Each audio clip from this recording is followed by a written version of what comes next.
Okay, cool. All right, that's all I need. Thanks for your time, man. Yeah, no problem, brother. Yep, see ya. Bye bye. All right, love you. Can love you. Double tier list? Yeah, so Frank, last time what we did is a 2-hour video with every single spec in the game in all roles. What we're doing this time is each day is its own role. So melee day, range day, healer day, tank day, and with the extra time, we'll rank it in Mythic Plus and Raid separately because, well, admittedly, they are pretty different. So, also, I want to say one thing before we start. Again, these are not going to be the most accurate tier list. The point of this is not to make an accurate tier list. I cannot state that enough. The tier list is like a fun thing because you're having people that all have different ideas of what S, A, B, C, D mean. You have people who are optimistic. You have people who are turbo doomers. And you're not even and all of that aside, you're not even having one person rank them. You're having everyone rank their own spec against other people, which like puts an unfair spot to people who are at the beginning because they don't know where the relative like power level of the list is. So just keep in mind that the value in this content, in my opinion, is the bit of time that the person has to talk about what they feel like has changed in their spec for the better or the worse, and what to expect from their class. What they think maybe needs work, what they think is really good. Maybe talk about how they feel about their tier bonus, and that's the value. Everything after that is just for fun. Yo, how's it going, Max? Hey man, long time no talk. Are you ready to talk Death Knight today? Yeah, ready whenever you are.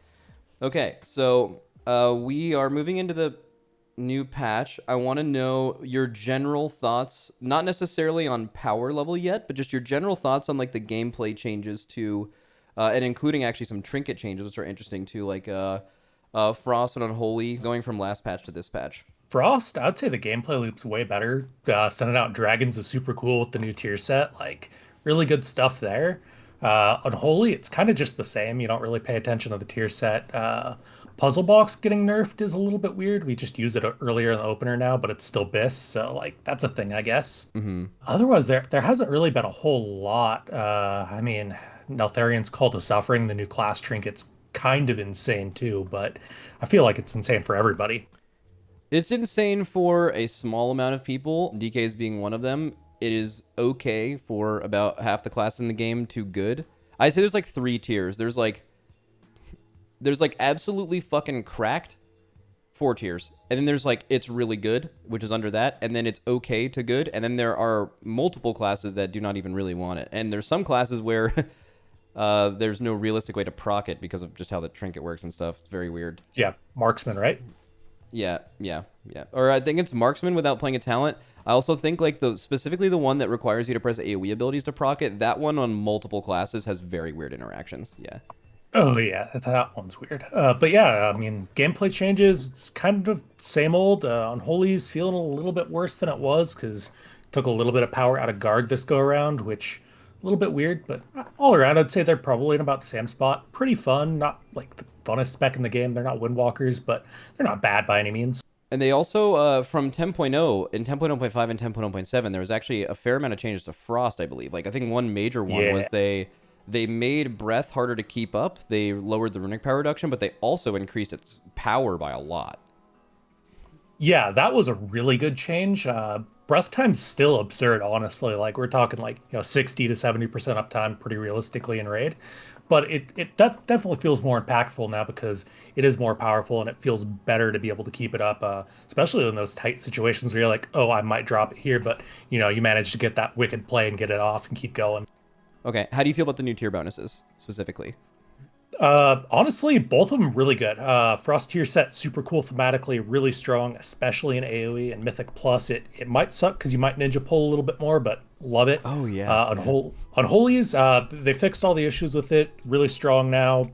Doesn't really have many gameplay interactions, but I think that's fine. I mean, we just came off of a tier with a lot of gameplay interactions from the tier set, so giving us a little bit of a break from that is perfectly fine. So, well, not every overall, class in the game. Like, if they're going to be more creative with tier bonuses, if all 38 specs got tier bonuses that change their gameplay, that sounds like it's like the old meme, like you think you do but you don't. That is what that is, because their hit rate on that is like less than 50%, and a lot of people will be mad. So if you have a somewhat powerful thing you don't really have to think about but just happens, that's not always the worst thing. So yeah, definitely good. exactly, yeah, and it lowers the skill ceiling a little bit, and Unholy was already pretty up there for the skill ceiling. Sorry, can't talk right now. But I think that's beneficial for the spec overall, so definitely like both the sets. Okay, I like that. And is there any concerns you have about DK going into the upcoming patch in PvE? Puzzle Box is still BIS for Unholy even after the nerf. We're still using it at 447, or sorry, we're still using it over 447 trinkets. It's better than anything new we can get. It's real sad, man. Yeah, that's actually really interesting because I wonder how people feel about that. I think there is a certain, I don't know how big, but a amount of people that like having like those things from old patches. Like you would hold Old Warrior Soul. Like there's just people. I mean, obviously the most extreme classic Andy take is, oh, I loved it when you just got an item and you kept it for the whole expansion. But then also like things like Arcana Crystal existed and that was awful. But like they actually in season 4 they actually nerfed IQD and they nerfed the Spattering Blood Scale. They nerfed other trinkets after those things left Mythic Plus. We kind of expected that to happen in this season. And I think there was a few classes with the nerf that actually stopped using Puzzle Box this patch. But then obviously this is kind of the first time they've introduced new dungeons and left a relevant trinket in old dungeons that you can no longer obtain at that eye level, which I think is very interesting. So you would say you think the DK community maybe is a little opposed to that being the case? Yeah, just because having it at 415 or 421 is pretty impactful. We're talking between, being able to have it at 411, which is what you can get it at season 2, and 421. It's around a 1000 DPS difference. That's pretty impactful, especially for players who are starting out DK. They didn't even have a chance to get it, so I do think it needs to be toned back just a little bit more, so people who get, say, Vial of Animated Blood or Iridius Fragment aren't feeling as bad. Yeah, so you would definitely not want to have Puzzle Box nerfed with no compensation, but at the same time, you would also like it to want to actually obtain new trinkets and have something to strive for. That makes sense. Yeah, absolutely. All right, so where do you think Frost and Unholy... We're going to do 2 lists this time because I think it definitely differs between the two, depending on classes, and I think ranking them together could sometimes have some people be confused. So starting with Mythic Plus, how do you think, again, this is super not serious, just to make this 100% clear to everyone, this is not intended to be accurate at all, just more for the sake of fun. Where do you think DK DPS stand in the hierarchy of Mythic Plus next year? So this is really interesting. Unholy gets a better tier set for Mythic Plus this go around than last time, so I do think it's going to be more powerful, more relevant. It's still lacking in the utility, but definitely think it's like A plus kind of class for Mythic Plus. Really good all around, does everything you need it to do, and it's great. Frost, on the other hand, sadly, breath uptime is still a little bit of an issue, so I don't think it's quite as good, especially if you're pugging, but with the new tier set being as powerful it is, I definitely think it's better than it was last year. So probably like low A, high B. I'm gonna go with high B for now. All right, high B for Unholy. That makes sense. And there was actually multiple high keys that were timed. Like Unholy was definitely a good.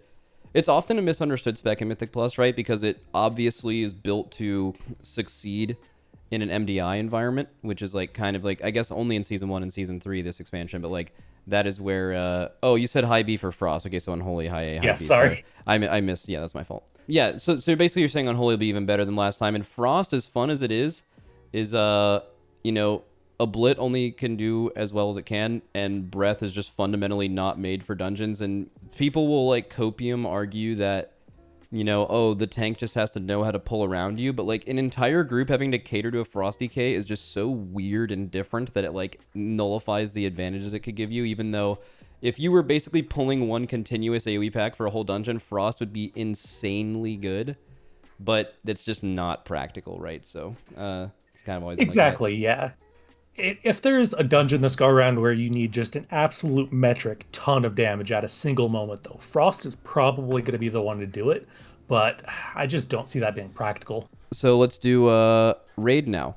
Upcoming new raid. All right, I'll start with Unholy again. Unholy's going to start the tier incredibly strong, but that does come with a caveat because it's already got a lot of its power because it already has its Biz Trinket and Puzzle Box. So okay. It's not going to scale as well as most of the other specs. So it's going to start insanely strong. Like, I'm not kidding when I say, like, it's probably going to look broken in week 1 or 2, but just wait a little bit, guys. It's not going to be that good. So over time, I'm going to put it in probably high. No, let's go S tier. I can't be too negative against it.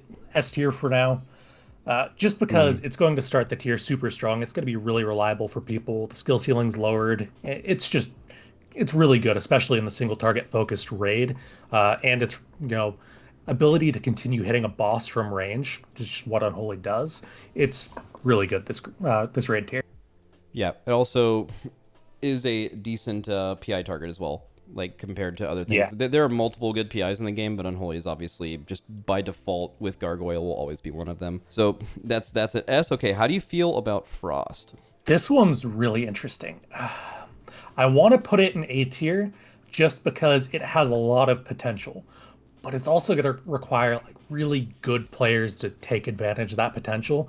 Because breath uptime and blitz uptime could be a little bit of an issue this patch with some of the mechanics we're seeing. They may push you out of melee, may make it harder to upkeep breath, or push you out of melee during a blit, which would be really bad. But in the right hands, it's going to be really good. It's not going to be, super good, not going to be quite as good as Unholy without a little bit of tuning, but in the right hands, it's incredible. Okay, yeah, I think that is definitely, as soon as you knew that change was made, where they buffed breath by 25% and they gave you an AoE focused tier set, right? DK is really well equipped compared to other classes, because not even implying Frost single target in a good breath scenario would even be bad, but that they have a spec that is very clearly geared towards single target, and they have a spec that is phenomenally well designed for cleave and AoE, and they kind of doubled down on that in the tier bonus. So if you're not a player who sees yourself as an Unholy or a Frost DK, but you are both, you just have a lot of versatility. And when they made that change about breath, now it's like, okay, yes, it's going to be harder to have 100% breath uptime, but the potential value of breath is so much higher because of the damage buff. And like you said, there really is no other spec in the game like breath Frost DK at the moment, where you need to be sniping kicks if that's possible. You need to have really good awareness of having your Frost Fever dot on everything. You have to AMZ at the right time for, you know what I mean? Like, your ability to do raid mechanics well, not int breath, it requires a level of greed that in Melee, it's only really probably seen by mage. Like, really good mages are really aggressive with shimmer, and it's what separates good mages from okay mages. And I think Frost DKs are like that as well. Like, if you're willing to drop your breath every time you have to do a mechanic just to be safe, you're not going to be very effective on Frost. You have to kind of play differently than other people do early in progression. So I think just like you said, I am not speaking about the power level of the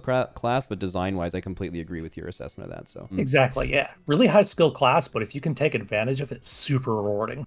Yeah, really, really cool. All right, damn, I think that's it. Do you have any final thoughts, or are you good to go? Please just nerf Puzzle Box a little bit more. That's it. Okay, from Taeznak himself. All right, thanks for the talk, man. Love talking to you. Yep, have a great day, Max. Yep, you too. Bye-bye. All right, there's Taze. We are done with the Death Knight. All right, we have a couple other melee to go here, and I think Azor is ready to go. Let me see. Yeah, let's just get Azor out of the way. I think he lives... I'll try to get all the people who live in the future out of the way first. Hello, how you doing, man? Hello. Are you all good? How about you? Are you excited to talk about your favorite spec, Survival Hunter? I have nothing against survival. I'm keen to talk about it. Okay, cool. So Survival came in is a weird story over the last 6 months. It had this scenario where it was just like the best Mythic Plus class in the season, kind of the first time that's ever happened for the spec. They were also pretty good on any AoE cleave fight in the raid and decent on single target. And then now this expansion, they've really changed things up with talent trees. They didn't see a ton of play in Season 1. And now they've had some changes going into Season 2. So I guess just before getting into really even the tier bonus or anything, just how do you feel about the gameplay of Survival at the moment? Gameplay is a bit less degenerate than it was in Season 1 with the single target especially. Because like infamously, well, at least to those who knew, Survival single target in Season 1 was extremely like one button spam. Like 60% of the time was just one button, and there was a lot of repetition at that button. So with the tier set bonuses and other changes, they've sort of like spread that out amongst a few other buttons. I describe both the Season 1 and Season 2 AoE rotation and gameplay to be a little bit hectic, a lot of jumping between buttons, but a bit less so in this patch. Okay. So yeah. So overall improvements, I'd say. I think those who found it too spammy will be happy, and those who found the AoE rotation too all over the place will also be happy. Good. How do you feel about the tier bonus actually from Season 1 to Season 2? So this big part of the reason why it was so one button spammy in Season 1 was because of the set bonus. So that going away is part of the reason it's fixed. So I'd say that's an improvement, and a lot of it is thanks to the tier set changing. The new one kind of switches the focus back to the most beloved button of Season 3 and 4 Shadowlands survival, which was, Wildfire Bomb. Mm-hmm. And we're not going to be like full-on bomb-throwing maniacs in Season 2, but it's certainly more bomb-focused than it was, and it's going to be a really powerful AoE button, and also single-target button. So, in this game right now with talent trees, classes have basically 2 archetypes they go by. You are either a class that plays one talent build, and it's so weird because different people like each one of these things depending on what you care about in the game. There are certain classes that play basically one talent build and have to change maybe 1 or 2 things for any kind of AoE, but other than that, they basically play one thing and it makes sure that they're good at AoE and single target all the time. And then there are classes that have to slam a bunch of different talent points to change to AoE or single target, and that does give them a lot of choice, but obviously that leaves them less relevant for things that involve both of them, like Mythic Plus or certain raid encounters. Where do you think survival falls along that line? So I'd say survival is probably one of the most flexible specs in the game. I think I can say that because there's so many builds that are all within like 1%. There's a 2-minute CD build that's kind of the main one, but then you can like drop 0.5%, maybe 1% and single target, and you go for like a 90-second build, like imagine Razagat, for example, with the shields. But then you can also go for like a no CD build where you just like flat damage and you have no cooldown at all. Okay. And all of these are completely viable, and you can just sort of look at the fight, the situation, the dungeon, and you can choose what you go for. That sounds sick. That actually sounds sick. That's kind of like what Enhanced at the beginning of the expansion was with like deeply rooted elements. And their elemental build was like they kind of had 2 totally different profiles in single target and AoE that both worked to some extent. That's really cool. Exactly. Even the CD builds are fairly flat in their damage profile, but they do offer some oomph on the 90-second and 2-minute timings respectively. Are there any concerns before ranking survival? Is there any concerns you have for the spec going forward? Is there anything about the class that doesn't really feel quite right? The main thing, both survival and hunter specific, I guess, but I think it impacts survival more than the others, is just that there's no unique raid utility and it doesn't even have to be unique. There's no even stackable raid utility like a Rallying Cry or Darkness equivalent. And, the other range specs can kind of get away with that as long as they do enough damage. Their survivability has been helped a lot recently, so that's good. But ironically, survival is probably the most survivable hunter spec, but it's still not, in the context of all the other melee especially, it's not amazing. But I'd say the main thing that's sort of the main worry before anything else is just that there's no utility, and survival has much tougher competition in the melee camp than the other range specs. Yeah, and ranged, you're definitely fighting against raid buffs, but you're not fighting as much against raid utility. In melee, you're kind of fighting against both. You're not only fighting against Battle Shout and the Monk buff and the DH buff, but you're fighting against Rallying Cry. You're fighting against 1-minute sack from like a Rep Paladin or and even the new Red Aura. Yeah, exactly. So that is okay. So knowing all of that, again, super not serious. But if you had to rate survival on a ranking from Turbo S to Turbo Ass, where would you see survival playing in Mythic Plus specifically next season? So I think it's just B tier in both. Okay.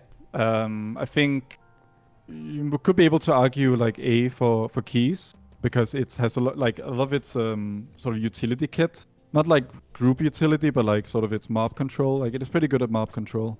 And because you're always in melee, like you can use your trap, which has a pretty short cooldown as like an extra stop and so on. And also like your high explosive trap actually becomes pretty useful. Because the problem with using traps for utility as ranged is that traps have an insanely long arm and travel time, but you kind of skip that with survival. So it's like, I'd say maybe for M+, maybe it's like B.5, but I think overall the fairest rating is a B on both. Okay, that sounds good. Do you have any other? We're going to talk about ranged. I don't know if it's going to be tomorrow or the next day. It might be tomorrow. So you'll have some time to spit about the other specs of Hunter. But do you have anything else specifically about survival that you and her talked about? Nothing specific. Well, okay. So there's something I didn't get to touch on, which she mentioned. So the biggest change, I'd say, in its damage profile and viability, is the AoE went from like some of the worst in the game to like pretty decent. Like it's a dramatic improvement within the spec itself. But it remains to be seen whether going from like really turbo ass to like if we're going to B or A or C in the AoE department. And I think that will have a lot to say about how well it performs in M+ and so on. But yeah, that's about it. Awesome. Thanks. All right. Good talking to you, man. I will talk to you probably tomorrow or the next day about the other 2 specs. All right. Sounds good. Yep. See you, man. Bye-bye. Yep. Bye-bye. Critcake definitely lives in the future. Let me check his stream right now. Fuck, he's literally watching my stream. Okay, I'm calling. Hello. Hey, man. How you doing? Oh. Yeah, I'm good, thank you. You? I am doing well. So, are you aware of what you are on today to do? Yes, tier list. Tier list, but more importantly, there's been some warrior changes, although a lot of them were in like 10.0.5, so they were like a while ago, but I kind of want to, for people who played warrior at the beginning of Dragonflight, maybe come back now. What has changed for the 2 DPS specs for warrior from then to now? If we're talking from the beginning of Dragonflight, then Fury was overcapping on rage all the time in the beginning of Dragonflight, but now we don't overcap anymore. We want to spend that rage, and we're playing anger management again. The playstyle feels great. That sounds so much better. Yeah. And Fury is doing a little bit better now overall. The talent tree is just better. We have a little bit more AoE, single target, about the same as, kind of similar to the beginning. Arms saw some more flexibility added to the talent tree. We're able to get a little bit more single target while speccing for AoE and vice versa. Okay. How do you feel about the tier set in this upcoming patch? So tier set bonuses, Fury's Season 1 set was really weak. While I liked the playstyle of that, it was just weak. The total value of the Season 1 set was about 6%, whereas the new Season 2 set will give us about 15%. So that's a straight up buff to Fury Warriors. I don't like the design as much for the new Fury set, but the damage is definitely there. Okay. And what about arms? For arms, it's the opposite. Arms had a really strong Season 1 tier set bonus, about 15%, but that's going down to about 9% in Season 2. The 4% buff that arms got going into 10.1 is pretty much being cancelled out by that. Okay, that's good. Are you guys using the ring for either warrior spec? The Onyx Amulet? No, in the long run. Fury might use it for a while, not for the beginning, but it'll get replaced. All right, cool. Okay, so if you are, and I know you are a long-time Warrior Mythic Plus spammer, whether it is considered meta or not, if you had to rank both Mythic Plus specs next patch, where do you think they will line up compared to others? If it was just down to damage, in M+, I think Fury would end up at S tier, but because there's so much emphasis on utility, CC and stuff, especially in Corp and Afflicted being added, where we can't do a thing, I think in Fury, I gotta put it at A tier.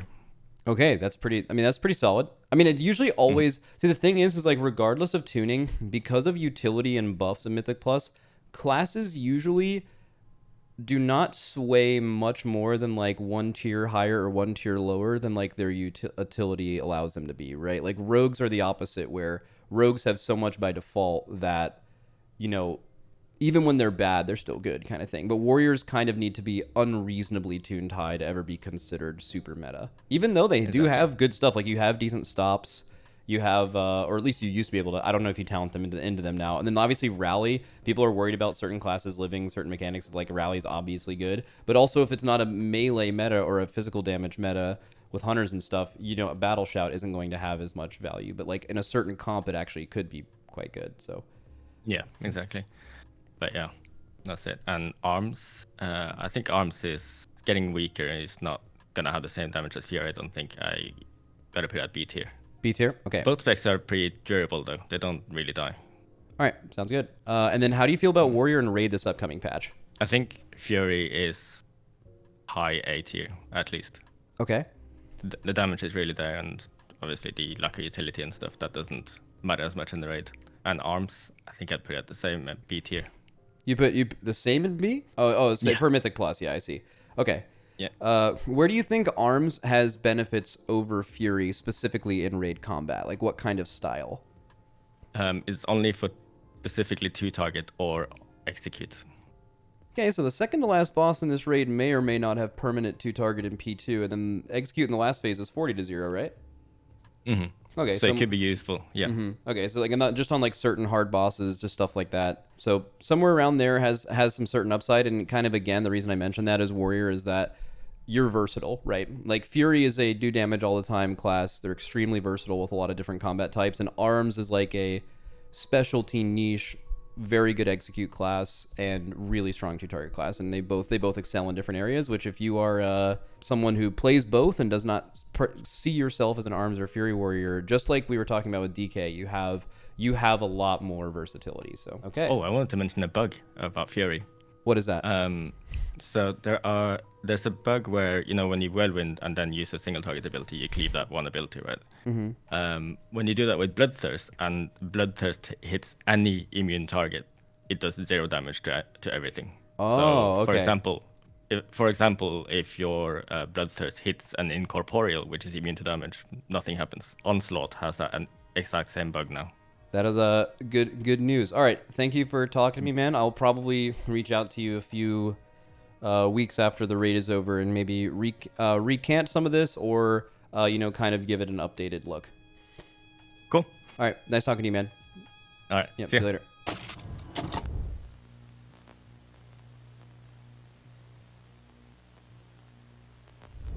Azor would like a chance to re-clarify something. Calling him again. This is 60 seconds or less. All right, I just wanted to clarify one thing about Hunter Sims. For Season 1, I did paywall, like, during the PTR, which I've realized is a mistake. I shouldn't have done that, and I apologize for that. But I also want to, like, I mean, I shouldn't get on the defensive because it looks bad, but I guess I'll just say anyway, that, like, these are Sims that no one cares about until, like, just before expansion or patch launches. And then when people do care about them, they go public. Then secondly, I don't sandbag Sims. The Sims that were released or made public on Monday were like the Sims I use for guide writing, which are not intended to be like the most DPS that the spec can do. They're like heroic gear stuff. And then people looked at that, and a lot of people got the impression that I'm like intentionally scuffing Hunter Sims to get buffed or something. The Hunter profiles that are on Simulation Craft are not ones that I've made, but they're not sandbagged either, just because I didn't make them. They're just like, I didn't make them. Like, I make Sims for guide writing because that is sort of my main gig. I do not make Sims that are supposed to be the highest possible. And yeah, I shouldn't have paywalled Sims at any point, and I apologize for that. And yeah, that's all I just wanted to get out. All good. Speak your shit, but also you got Turbo 1 guide by someone in chat. That literally one person typed that. But that's fine. That and do you want me to put that in the video? Do you want to get that shit out there? It's up to you. Yeah, I like it in the video. Okay. Yeah. Sure. Okay, we'll do. All right. Cheers. Bye-bye. All right, see you, man. All right, that was unexpected as fuck. This is one of the only times because I get one guide all the time, or at least 2 guide. He got 1 guide insane. He literally, that's crazy. No, he didn't. This is a thing. Oh, really? I mean, okay, that makes sense. So I guess people trolled him for doing something, and he had to kind of say his shit about it. All good. No issue there. All right. Oh, one of the rogues has to go soon. All right, calling up the rogues. Hello. Hello. This is who am I? So I'm talking to Guy here, I think. And then is who else is Whisper gonna be on today? Looks like he's on his phone. Well, he didn't respond to any of the DMs, so I don't even know if he's here right now. It might just be you. Are you confident just slamming it?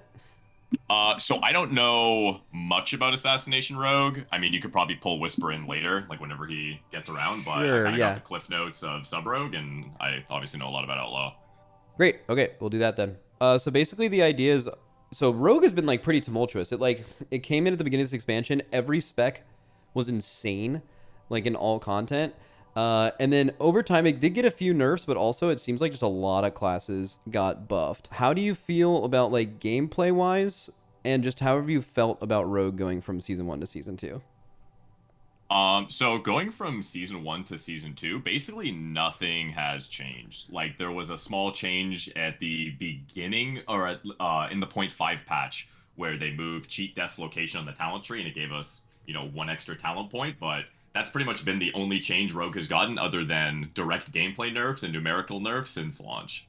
Okay. How do you feel about the tier set bonus? I think you guys actually got one, especially Outlaw got like one of the most interesting, at least, tier set bonuses to come in. I don't know if it actually plays like that. How do you feel about the tier?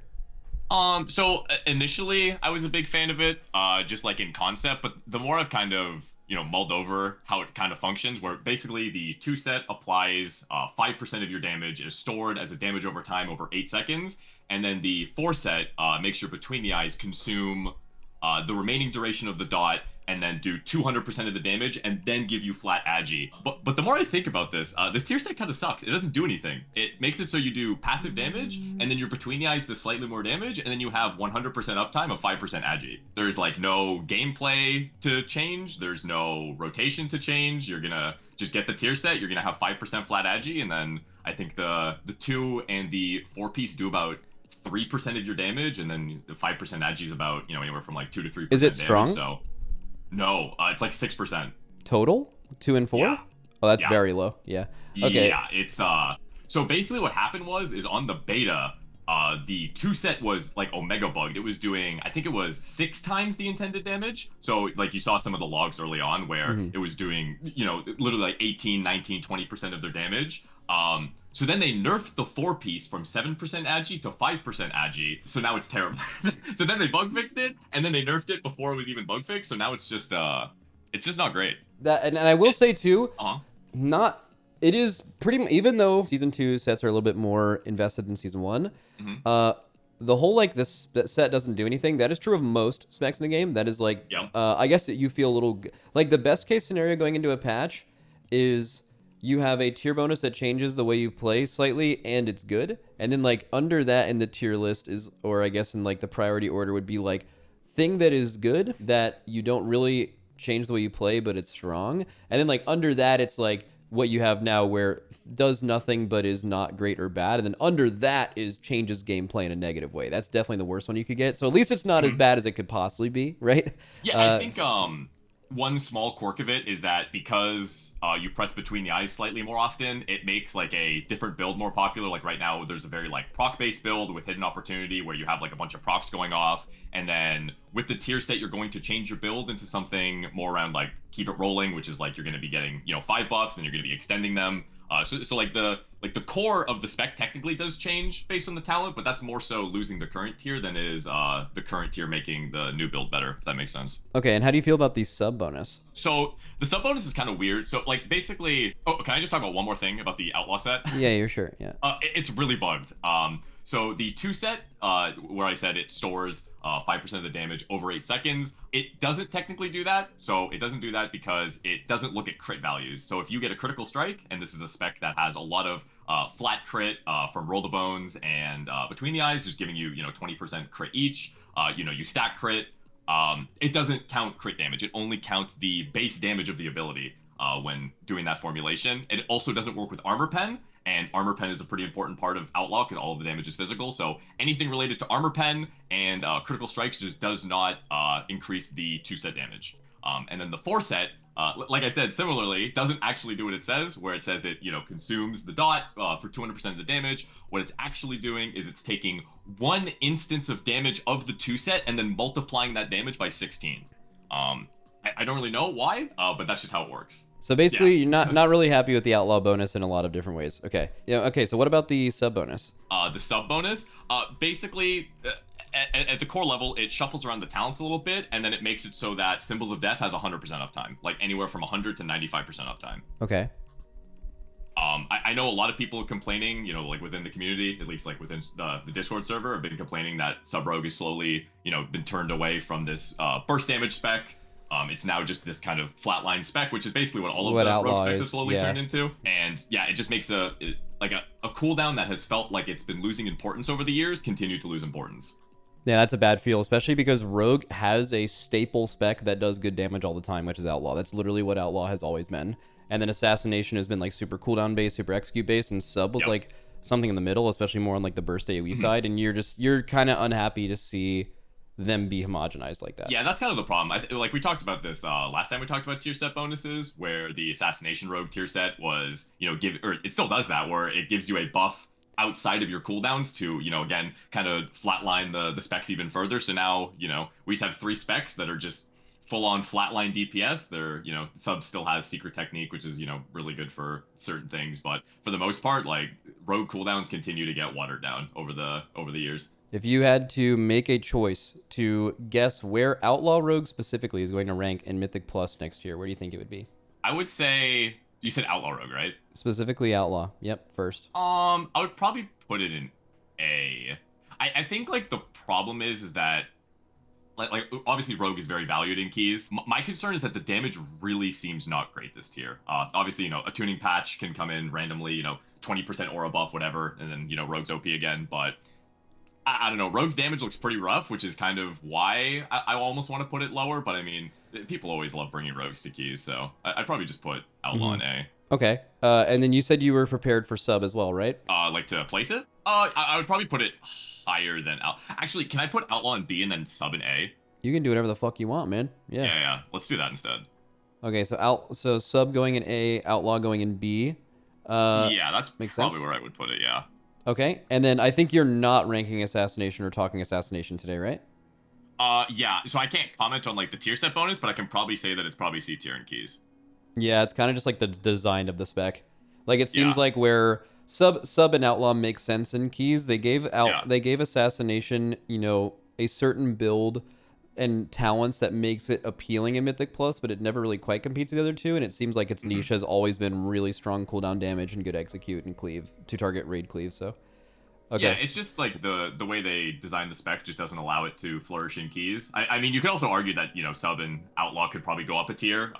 It's just like Rogue tends to be valuable in keys just because, people put a high value on Shroud. I just think that their damage looks really bad this tier. But again, that could totally change. Okay, sure. And then now talking raid, how do you feel about the 3 in raid? I would put all of them just in B, honestly. Really? Okay. Obviously, Atrophic Poison is really good. The fact that Rogue is borderline unkillable in Prog because of, Feint, Cloak of Shadows, Evasion, Max Life, Crimson Vial. They are a very, durable and tanky spec. They have a little bit of raid utility. But again, like, the numbers that I'm looking at do not make me, super promising for, where Rogue actually goes. But so that's fine. And then they all do kind of different things. Yeah, you can't really rank Atrophic Poison. I think when you're talking about raid, most people are talking about Mythic, and you have 20 classes, and I think it is assumed in the ranking list that you could field one of every spec for the raid buff. So I don't, like, for example, I'm not giving Warriors increased things in raid or whoever's ranking them because of they have Battle Shout, right? Like, it's assumed you're going to get Battle Shout. It's more like, the classes at Turbo S or S, you would make the argument that, like, outside of raid buffs, you would bring, with the extra spots, you would bring more of those. And you're saying you don't feel like Rogue is in that spot. So it kind of, Rogue's current position kind of reminds me of specs like Balanced Druid on progression, where they tend to gain, and like BM Hunter, for example, where they are extra valuable because of how tanky they are, and, their kind of usefulness in terms of like Innervate and Stampeding Roar. I feel like if Rogue gets its place on Prog, it'll be because it does pretty good boss damage, and it can't die. So that's kind of like where I put my value in Rogue, and not so much the raw output this tier. Okay, cool. All right, that's all I need. Thanks for your time, man. Yeah, no problem, brother. Yep, see ya. Bye-bye. All right, love you. Fucking love you. Say it back? I don't fucking know that guy. What are you talking about? Guys, it's not a rule that if someone says love you, you have to say I love you too. That's not part of it. Or do you just unquestionably give out love? Damn, maybe you're right. That was pretty fucking funny though. Okay, so I'll be good in a few minutes, says Babylonius. Okay, we'll do one more than you guys. Okay, so we'll do Windwalker after the next one. All right, let's do Havoc. Hello. Wait, Hello. Can I remember how to say your name? And I actually haven't done it in a while. Is it Jedith? You got it. Let's fucking go. I remember I said Jedith the first time. Okay, and then you flame me on Twitter. All good. And then, so how do you feel about Havoc? So Havoc came into the expansion again. You ranked it actually pretty properly, and a lot of people were so mad because they were like, it's the fucking best thing in the game. Although it did get nerfed a few times after that, but I think you are actually my inspiration to changing up how I'm doing these and separating it by role. Because when you're asking people to rank things for Raid and Mythic Plus, there's a likelihood that a class is way different for one than the other. So it is Havoc is the reason why basically I've changed this, or at least that scenario at the beginning of the expansion. Because at least my interpretation of it is that most people were looking at specifically Mythic Plus, and it got lower to rank because of Raid. I'm almost positive. So yeah, that was the case back then, and truthfully, it's the case now. It's the same thing. Okay, well, how do you feel about Havoc gameplay wise? I know they changed one of your talents recently to make Throw Glaive like a rotational single target Chaos Strike enhancer. Like, how do you feel about Havoc's like gameplay from beginning expansion to now? Are you happy with it? So I'm overall pretty happy with it. I still think the whole like Essence Break combo type of thing is really fun to play with, and it's rewarding when you actually get it right. But like you said, they did have to do some adjustments to kind of even out our single target. Like in Mythic Plus, our AoE is more than good enough. Like it's actually pretty good. And I think we kind of get by in Mythic Plus on that. But, you know, on higher keys, if we're getting up to like, you know, a high Tyran key and we're on a boss, we'll be struggling a bit and kind of holding things back. Same with like prio damage. It was an issue. So they made these changes to Accelerated Blade and Serrated Glaive to try to, I guess, compensate for that. And it did kind of, in a sense, but not enough. And we're still kind of falling short in that department. So I do think that we're kind of in the same position as we were last time we spoke, where in Mythic Plus, we have a higher ranking than we would in single target, especially in Raid. Okay. How do you feel about the tier bonus this patch? We spoke about that last time too.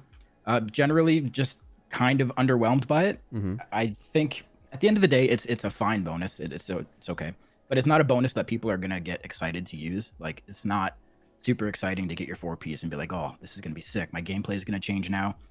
I don't think any of the classes are like that, truthfully, which was a letdown. But there are some things wrong with this tier bonus that kind of make you scratch your head. So it basically gives you a buff that has the ability to stack up to 5, and each of those stacks increase your I-beam damage. But because of one of our talents called Cycle of Hatred that we use in single target, so in Raid, it reduces the cooldown on I-beam at a rate that like never allows you to actually get up to 5 stacks and use 5 stacks. So we're not fully like utilizing the tier set in our single target Raid build. In Mythic Plus, we don't play that talent. We don't play Cycle of Hatred. So we are able to kind of capitalize on getting to 5 stacks more often. And it does kind of help our damage and keys more. Like it gives us more I-beam damage, which is always great. But again, that's not really where we needed help. We need help in single target. So yeah, overall, just not really happy with the tier set, but it's too late for anything to be done. So that's actually kind of it's actually not too late. I mean, there's gonna be a tuning patch later this week, so it's possible that something like that happens. But I do find it interesting that there have been other bonuses in the game that have been clearly geared towards AoE, like Frosty K immediately comes to mind. But the difference is that's coming from a class that has another spec that really excels with a certain talent build in single target. Where if you're ever taking a class that only has 1 DPS spec, ever fully committing the like way better in AoE than single target train, it's going to have different effects than classes that can actually respec to something. So definitely, I think that's definitely an interesting way that they look at that. Okay, so where do you think Havoc ranks in Mythic Plus next year? In Mythic Plus, I think we're actually decent. I would put us at like a B for Mythic Plus. And I want to make that clear, strictly for Mythic Plus. Okay, so I do want to give you a little bit more, not to say that I necessarily disagree with that, but I know that, are you looking at the other classes that are ranked in that tier? Like Frosty K and Survival? Because like I think your idea of B might be different than what the relative value of what other people have ranked on this list already, if that makes sense. Sure. So you would say I'm not saying shit. I'm just saying that I've noticed in the last time that someone ranked something in B that I was talking to, I think it was Outlaw, the chat was like, dude, imagine putting Outlaw in Frost and Survival's tier Mythic Plus. And that is kind of like accurate. But I don't think that person actually saw where someone else ranked. Like, for example, let's say everyone's a little different. Let's say you're a pessimist and the person who ranked Survival and Frost is an optimist. Now the whole thing, you have to kind of like gauge it off of other people. So I'm just putting that information. You don't have to change shit. You can do whatever you want.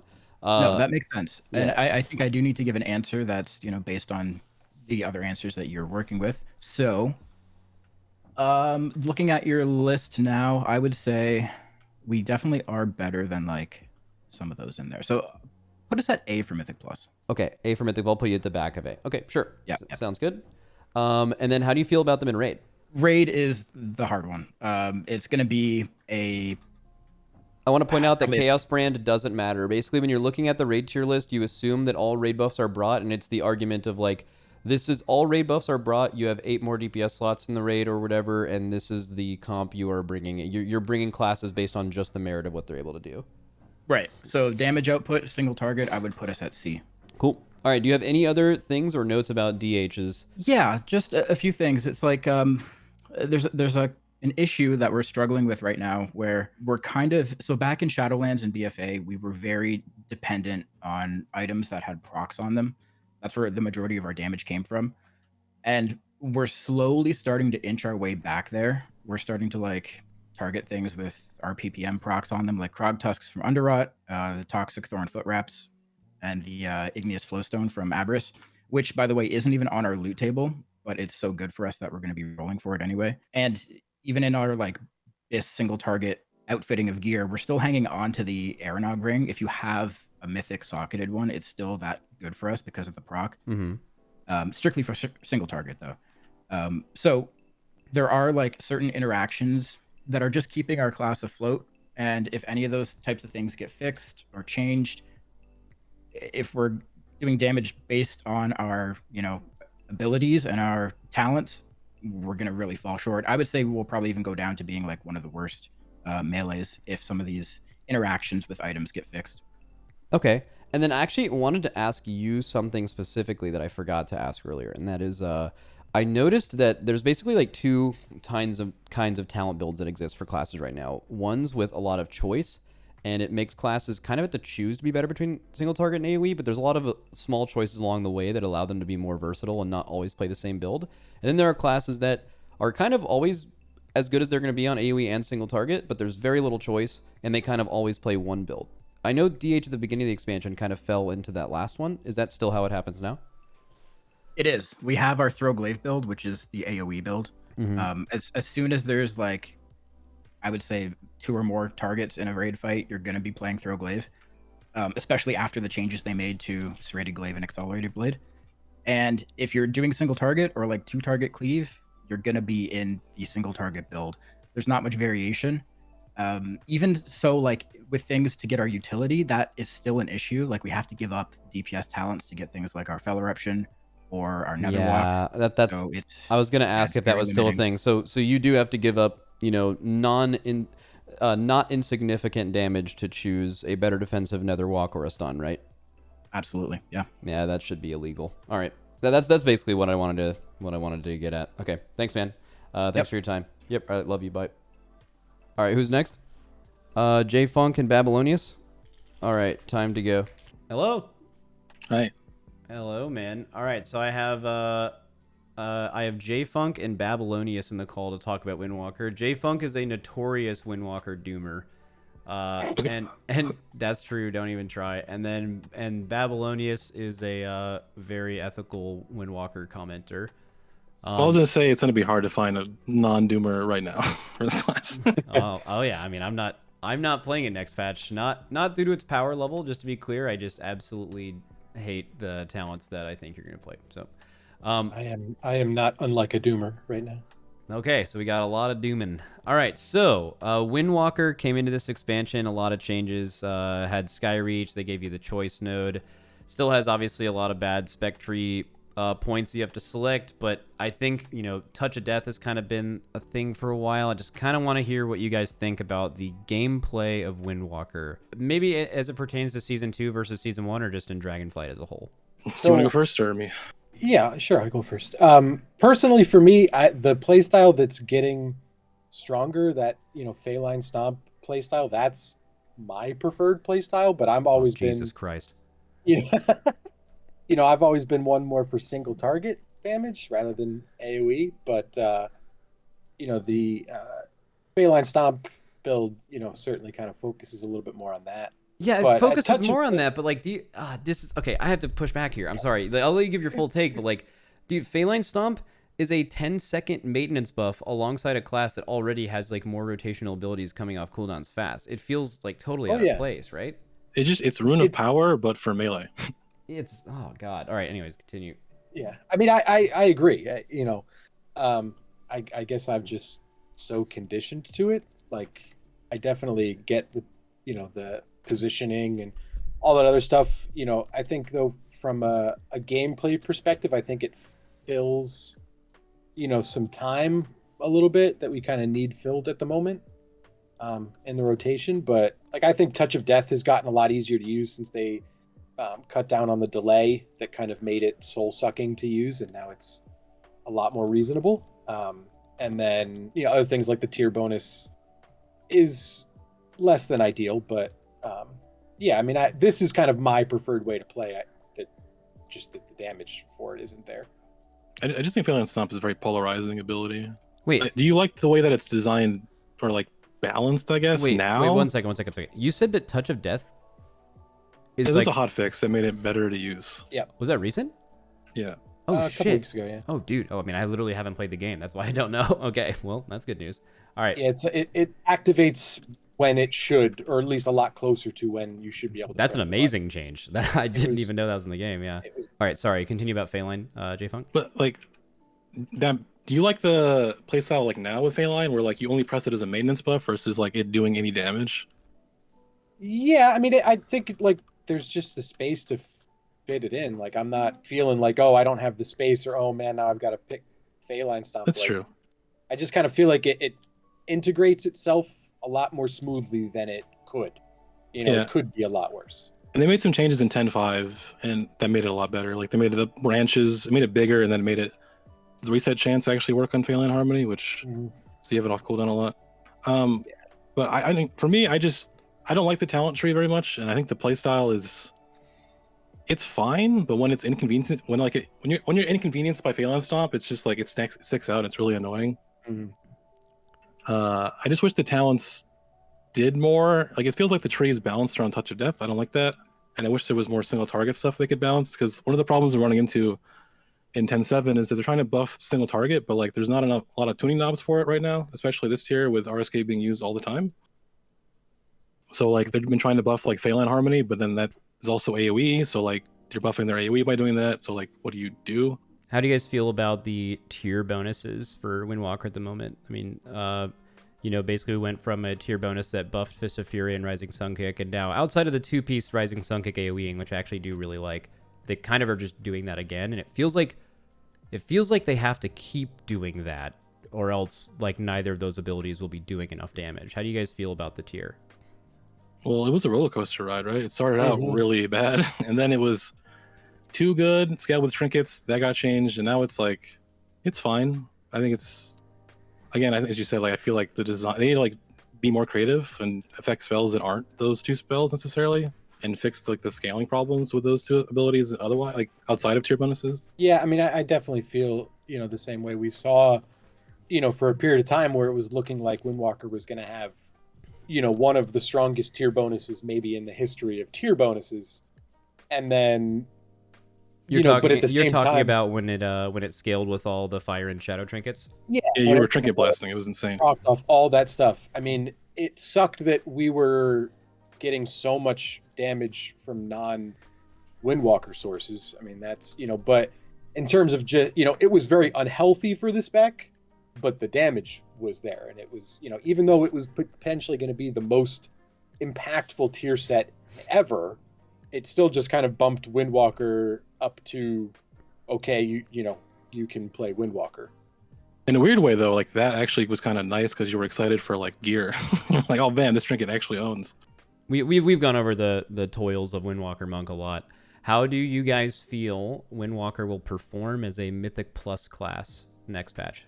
It's kind of like weird. I think it'll be good. You can play like the build you play now, or you can play a single target build basically, where you're playing Phalanx and you basically just do your single target rotation but an AoE, which is pretty good because you can just like hit one big guy while doing AoE damage. Okay. Yeah, I mean, it definitely, there's a little bit of choices in how you want to do your damage, right now, or as we get the tier and stuff like that. But it should, it still just has so many tools, and with the health buff, that buffs Touch of Death. And Touch of Death is such a big part of Windwalker's damage in Mythic Plus that, that kind of that helped, even though I hate that it helped in that way. But, I mean, Windwalker should be, totally fine in Mythic Plus. If you do play the single target build, though, like it's kind of nice that you don't really lose any single target in Mythic Plus, and your damage compared to other classes that might have to sacrifice something is good. I think, and it's always been good. So I think it'll, in terms of ranking, probably like low S, fine, I guess. Okay. Yeah, it's the first thing in S, but I'll make sure that if other classes... Yeah, I mean, I made this take earlier about Mythic Plus where Windwalker... I mean, the only two single target abilities Windwalker has is Tiger Palm and Touch of Karma, right? Like, literally every single ability they have cleaves. So Like they're kind of, and they have great stops. Like they're always just going to be a bare minimum a good Mythic Plus class. That's never really been their downside. Not to mention that unfortunately Touch of Death is super overpowered. And maybe that's the reason that, you know, their single target can never quite be tuned super well, because Touch of Death just exists. It dominates right now, yeah. Yeah, so, you know, any scenario where you're consistently Touch of Deathing 5 ads, they're going to do a shitload of damage. And not to mention, didn't Touch of Death get buffed by 25% last week with the health changes? Yeah, with the health, yeah. You also have to consider like the dungeon pool too. I think Windwalker's probably pretty good in these dungeons. How do you guys feel about Raid? It's much more grim. Well, I'll let you start. Yeah. You know, like I definitely would agree, you know, with Jfunk that Windwalker's, you know, a low S, high A for Mythic Plus. For Raid, because this Raid is so much single target damage, you know, there's not the fights like Broodkeeper or Dathia or, you know, some of these other ones that you could just really take advantage of that Touch of Death power. So that aspect of things is going to be rough. I think Windwalker probably starts, or, you know, right now before people get gear and the horrors of scaling change things. You know, I'd still put Windwalker probably at like a C in Raid, with the potential for it to fall to, you know, turbo ass. I would put it in turbo ass for sure. I think it's really bad. There's no AoE fights that I could see that matter a whole lot in this raid. And like, it didn't, like, its tier bonuses are fine, but it doesn't really help their single target by a whole lot, so that's kind of weird. Sorry, I was just looking at something on my other monitor. Did you guys rank it, Windwalker? Yeah, I said C. C. You know, Okay, but- yeah, I said apologize. turbo S, but- I apologize for that. Okay, you said turbo S and he said C. Well, shit. Yeah, okay. I think it depends on like if the rankings are for now or for the end of Prague. You know, like even, you know, when people have more mythic gear and you're getting to the last boss, Windwalker will definitely be turbo S. You know, by then.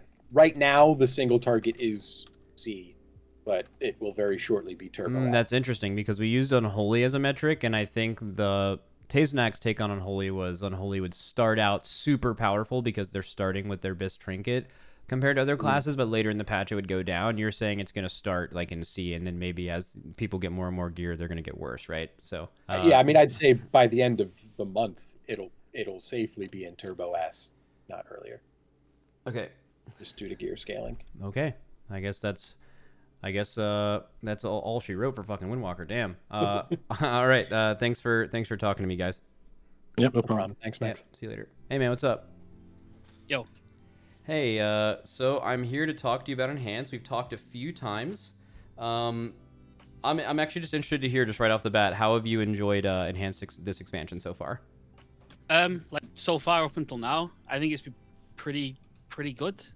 Like maybe the best the spec's ever been in Okay. terms of like gameplay design. Mm-hmm. I think they knocked that out of the park. It had like a little problem in it that I know, like, while in terms of performance, it like looks good with the RNG deeply rooted elements thing, but I thought it was super unhealthy, and they kind of got rid of that, which is good. Okay. Compensate for it, even though like I know that it is a thing that is relevant to some people. Well, how actually But in did terms of, like, the deeply everything rooted elements change things? Because I know there was a lot of speculation that it might have been like worse than it was before. I think like what they stated was they made it more consistent. Like there wouldn't be as many valleys, but they're also like kind of reducing the peaks of it as well. Like how have you interpreted that change? So the design instead is that it's like a ramping chance to proc it. So you're like basically never gonna get a chain.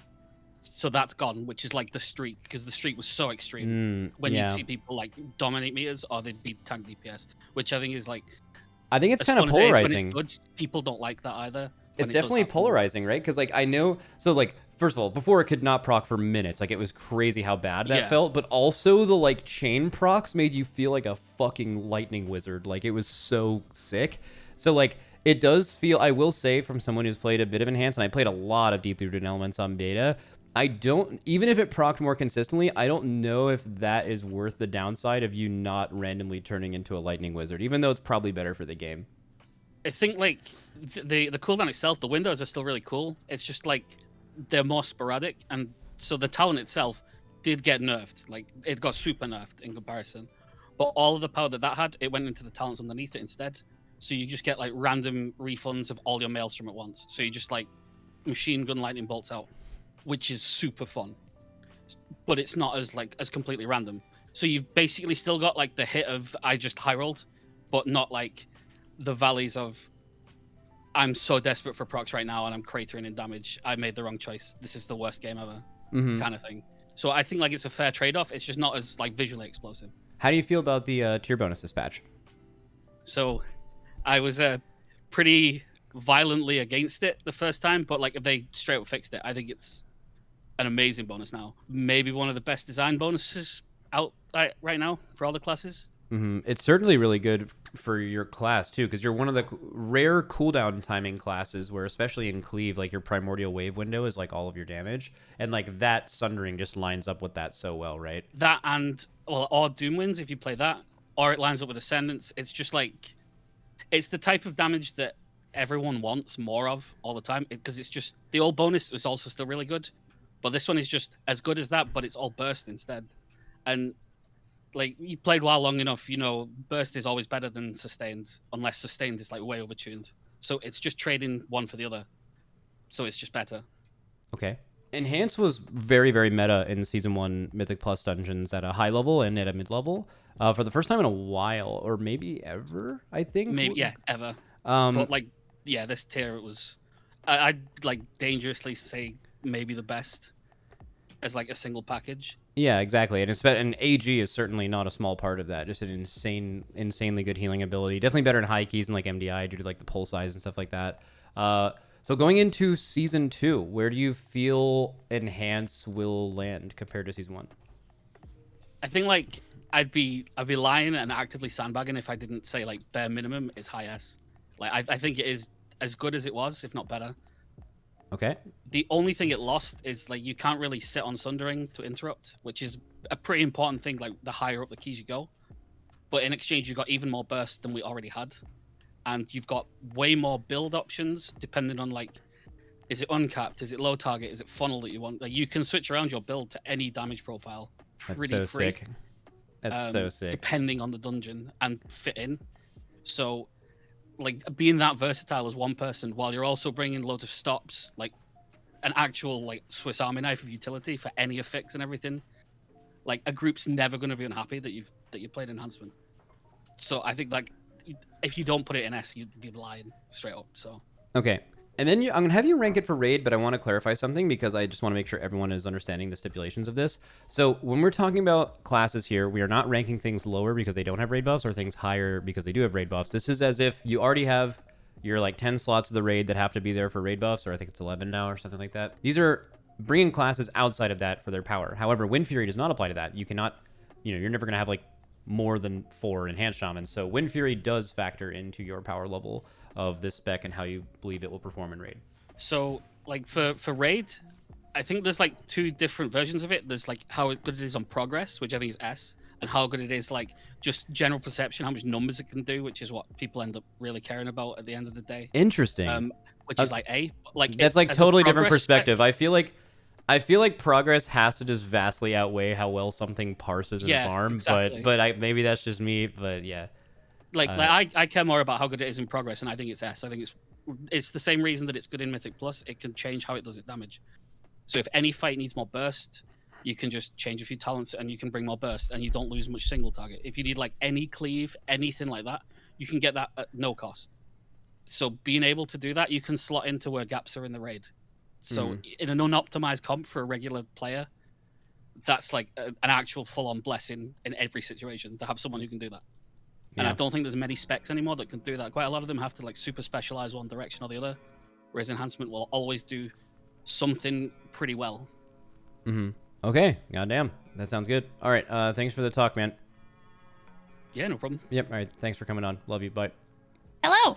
Hi. Okay, so I'm gonna have you on to talk Feral today. Let me get my let me pin a message here. All right, cool. So I think I don't remember why I remember talking to you before. I think I was going to, and then I ended up not doing that. I don't know why I misremembered that, but I'm glad to have you on today. What is your, if you don't mind me asking, like what is your experience playing Feral or WoW in general? So I'm a Feral one trick. I do like cutting edge, high Mythic Plus, just like high end PvE and stuff. I've been playing Feral basically since I started in Cataclysm, and I stream it, all the time on Twitch. All right, hell yeah. So make sure to follow her there as well. So how have you felt about Feral this expansion? It's actually really interesting where it's actually been meta in Mythic Plus. I think, I'm trying to think I don't know if it's the first time ever. Like, obviously, they got their huge AoE toolkit with the new talent trees, but like, it's amazing. Yeah, and you have that, and you have off healing. Like, how have you just felt playing Feral this expansion? Yeah, so Feral in Dragonflight is definitely the strongest and most fun it's ever been in Mythic Plus, like by a long shot. We don't have much of any burst, but like our sustain is crazy strong.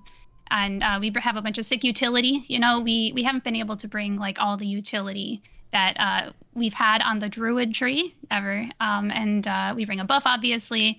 And our talents let us pick a bunch of different strengths and play styles without like sacrificing any overall. Like all of our builds are within about 1% of each other. So it's really awesome. cool. All right, cool. What do you think about the new tier bonus? Really boring.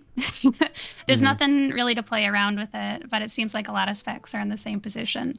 I prefer season 1s, but the season 2 bonus is actually pretty strong, so I'm not complaining too much. If you had to rank it in Mythic Plus, just came off of a really strong season, a lot of usage in the MDI, some reason less usage on live. It seems like more teams like chose Boomkin for Mark of the Wild or Resto, even though it certainly was fine in both of those. Where do you think it stands this patch?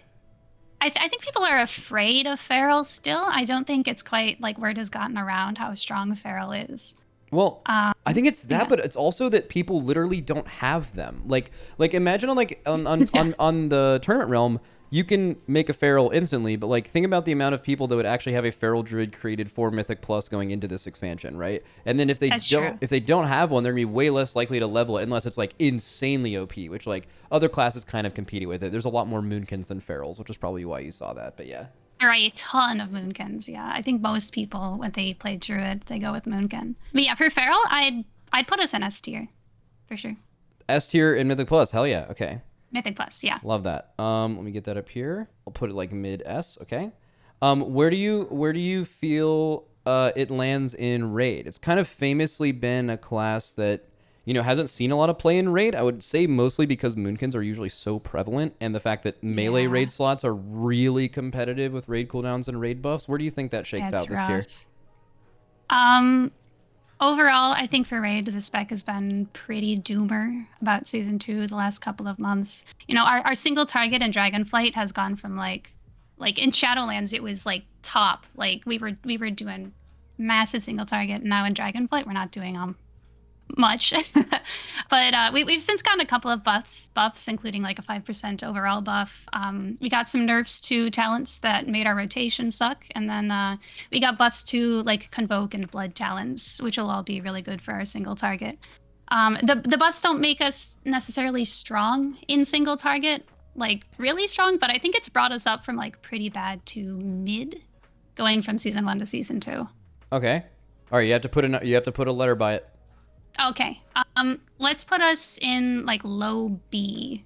Low B. It's like just behind Arms Warriors, but ahead of Survival. Okay. Yes. I'm almost tempted to put them in C, but I'm gonna say B for now because I haven't seen like Sims comparing to like other specs. Obviously. Also, yeah, this is super not like you're not intended to be super like no one fucking cares. It's fine. Yeah. All right, cool. It's just a tier list video. Yeah, true. Okay. Thank you so much for your time. I will. What's up? I did want to say something. Feral is the only Druid spec that needs to leave their form to hardcast, Battle Res, and Innervate, which invokes a GCD going back into form. And like there are some off GCD spells, like Tiger's Fury and Prowl, that can get you around the GCD, but I think it's extremely silly that we have to do that when all the other Druids can just cast from their form. And like if a tank dies during a pull, your only B-Res is a Feral Druid, you're probably gonna wipe. I think we should definitely be able, like, if they changed that. No, that's true. Yeah. That is, I actually didn't know that because we never play Feral Druids. So it's kind of fucked. That is bullshit. Yeah. Okay. Definitely huge shout out. Thank you. All right, and thanks for coming on. I will hit you up for more Feral stuff in the future. I appreciate that. Thank you so much. Yep. See you later. Bye bye. Later. Hey, Wordup messaged me for a clarification. Wordup says, just one thing I missed that you can tack on. It's turbo stupid. We lose our health bonus when we onk. All right, last one. I don't know if your mic's working. It queued up, but I didn't hear shit. Oh my, wait, say it again?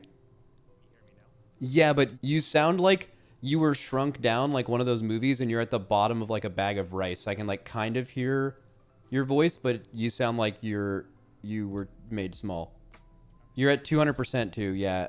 You gotta like try a different mic or something. Plug that shit out, plug it back in. Who knows? ROG input, who knows? Yeah, I'm testing. You fixed it! Yeah, but yeah, now you're 200%. Okay, I think you're good. Oh, shit. All right. Okay, yeah, you're back. Wow. All right, cool.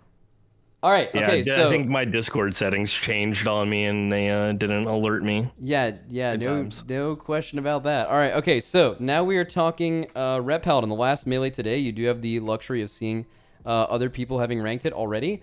Ret Paladin is the class that maybe in the Melee camp got the most changes so far in this expansion. They kind of got a big look at for the first time in a long time. It didn't change a lot of their playstyle rotationally, I don't think, with like the talents you end up playing, but they like significantly buffed their defensiveness. I mean, it gave us more than that too. It gave us variety in gameplay. I think that's the biggest thing, is that we weren't held down to just one set of talents. We were able to like play multiple different ways. Like if it were for certain bosses and or certain dungeons, we were able to switch it around, which we did not have at the beginning of the expansion. Yeah, actually, I wanted to say Ret, and I kind of want to shout out Blizzard for this because this is the most recent talent tree they've kind of redone. We were talking earlier in a couple of different classes. I'm not sure if you heard it about how, you know, kind of the archetype with talent trees right now. There are some that are really, really good and do not follow into either of these camps, but there's very few. And the first camp is the class plays the same build all the time, does good AoE and single target, has zero choice. And the other build is you do have a lot of choice, but your class is not extremely viable because you have to choose between the two and you're nowhere in the middle. And there's no like halfway in between. Ret is probably the best example in the entire game of having none of that apply to them. They have multiple different builds that are good, and it is one of the few classes that can actually change a few talents in either direction to gain significant AoE and single target increases, and the playstyle feels really good. And they're basically a ranged DPS now. You can just... Oh yeah, because you can final verdict from 20 yards. It's fantastic. They took a class that was arguably the worst mobility in the entire game, let them easily get 2 charges of 6-second horse, and they can attack from 25 yards away and lose basically 0 damage. The defensiveness and mobility diff from one patch to another is absolutely insane. Oh yeah, and it was one of those ones where I was like, oh hey, I'm actually doing damage in keys now, but it's also because I'm just living in keys now. Like I can rip threat and then not die immediately, which is always fun. Adding the fact that we get both Shield of Vengeance and Divine Protection was something I think that most threats were asking for at the beginning of the expansion, instead of having to choose between the two. You also have infinite health. Yeah, so yeah, it's very, very strong and very good changes, but I think specifically damage-wise on the talent tree, big shout out to Blizzard for, hopefully they do this for more classes in the future, but basically they took a 10.0.7 patch and they were like, all right, we're just gonna like fix this talent tree up real quick. And admittedly, they really, really fucking did that. Like it's probably one of the best trees in the entire game. So that is good hope for the future if they decide to do that to other classes, unless it's Shadow Priest again, in which they probably won't do a good job. So, go ahead. I was gonna say, and the fact that now we can, like, say we have a monk in Mythic Plus versus not having a monk in Mythic Plus, we can just spec into like Blades of Light and Divine Arbiter and just gain that much more damage versus just using Searing Light and not taking either of those talents. So it's like, true. Yeah. We have that spec viability right now, which has made the game infinitely more fun to play. Awesome. Okay. So, how do you feel about the tier bonus going from last patch to this patch? Well, we're getting from the first tier to this tier, they're kind of doing the same thing for Ret, where we're getting a little bit of single target increase and AoE increase. But instead of just doing like builders for spenders, our 2 set is pretty much just like a straight single target increase, especially if you take Vengeful Hammer or Vengeful Wrath, which makes Hammer of Wrath always crit. So Hammer of Wrath will just always do that 15% increased critical strike damage, because that's just what the tier set does. And then the 4 set gives us a little bit more AoE and single target, which I don't know if you saw that change. It went from 5% for your holy power spenders to 15%. Mm-hmm. So on top of your judgment already giving that 20%. So anything that you have judged, you're going to be doing 35% increased damage to instead of that original 20. And then if you're talented into Vanguard of Justice, that's another 20% for your holy power spender in judgment, which you should always have up because judgment and Hammer of Wrath apply that debuff. Yeah, so it's just like it makes your spenders definitely just so get much better. Yeah, exactly. But it does change how we value certain things. Like when I was testing on the PTR, I like Templar Strikes as an ability. I don't really care for Crusader Strikes. Interesting. The auto attack. Okay. But like I also play Heart of the Crusader, which gives your Templar Strike it does 10% more critical strike damage, and the second part of that combo always crits. So I felt like there was always damage left on the table if I didn't have that. Yeah, I think the main difference between Crusading Strikes and something like Demon Blades is there's a difference between Demon Blades going off and giving you a little bit more resource versus Crusader Strike going off and giving you exactly one holy power. It's not always exactly when you want it. It actually has some issues where there's like dead space, and specifically the new Crusading Strike, the new like Crusader Strike replacement talent, the choice node on it actually flows really well with the rotation of new ret. Yes, but I think we start to value that less and less in AoE, especially in keys when we have our 4-piece because of Hammer of Wrath. Mm-hmm. Just it also applying judgment. I think we're gonna value that whenever we're in wings over Templar Strike. Okay, well, that's good. But, I mean, I like it a lot. I liked playing it a lot. Oh yeah.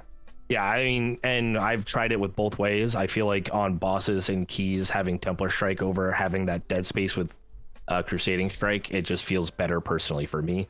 And I know some Rets who prefer it the other way. Okay. All right. If you had to rank Ret in Mythic Plus next patch, where do you think they go? I think we're middle of the pack for A. Okay. Just because of the utility that we have and just the fact that we can live a lot of things in keys just because of our health pool and the free 10% avoidance that we get for that talent. Yeah, no, I think they'll live in Mythic Plus now. I think kind of what would hold, like people in chat are spamming question marks. I think classes that are S or Turbo S, generally speaking, in dungeons are ones with like very significant utility. Like I think that pushes Windwalker up a thing that it normally would, but it also is classes that do great single target and great AoE. It's almost like something that you have to have top tier of both to kind of be in that category. Yeah, we don't have the control that like Windwalkers do. Like we don't have ROP, we don't have Para, we don't have a lot of like that AoE stun as well. What you do have is really strong 1 minute cooldowns, which is genuinely really fucking good. But this is not a surprise, but like Red Paladins, there are going to be classes that do, you know, similar AoE and more single target. And that is probably where... But you could also spec full single and Ret and have it be the opposite. Yes, right? you can. You so can. Depending on Tyrannical and Fortified, they'll be really versatile. But yeah. Yeah, Ret is good. Ret is incredibly good for keys. Do I think that they're the best? Do they belong in S tier? I think they're close. But it also... We don't have trinkets. Like our trinket choices this season are not that great either. Where trinkets tend to help. But I think A is exactly where it belongs. So one thing we didn't mention so far before you answer is actually Ret. Well, not necessarily Ret. I guess all Paladins technically have the ability to do this. But all Paladins did gain a second raid buff that is certainly something, Ret Aura, that you certainly want in the raid at all time alongside Devotion Aura. So that is like something that they got. We're not going to include that because that you could run 2 prop Paladins and then that isn't something that your class is necessarily bringing. Or you run a Holy Paladin and then your prop Paladin can just run Ret Aura. Exactly. Yep. Mm-hmm. Just because of the Ret Aura and like our single target is good, like I just don't think with all of the gear, like the new Ash Candy is okay for Ret. Like we're not going to get a ton of like value from it like a Fury Warrior would. And again, the trinkets as well, I think that'll hold us back from being A tier. I do think Ret is probably high B, and that's just because like Minute Sack is very strong as well. Ret Aura is helpful if you don't have the ability to have it. So I think that leaves us at high B. Okay, we got to respect it. So high B for Ret Paladin. I believe that is the last melee of today. All right. Thank you for your time, man. Always filling in, but you do give great insight. I wouldn't look at yourself as someone who just fills in for other people. I think you actually do pretty good at this. I mean, I've been playing Rit since Legion. It's what I feel the most comfortable playing. I mean, I've tanked, like, I've gotten most of my CEs as Prot Paladin, though, unfortunately, just because we get to the last boss and they're like, oh, hey, our tank needs to step out for a week or two. Can you tank? And then I end up just progging the rest of it. Yeah. Okay. Hell yeah. I appreciate it. All right. Thank you for your time, man. See you later. All right. Have a good one. Yep. All right. Love you. Bye. All right. This is the Raid Mythic Plus Melee tier list.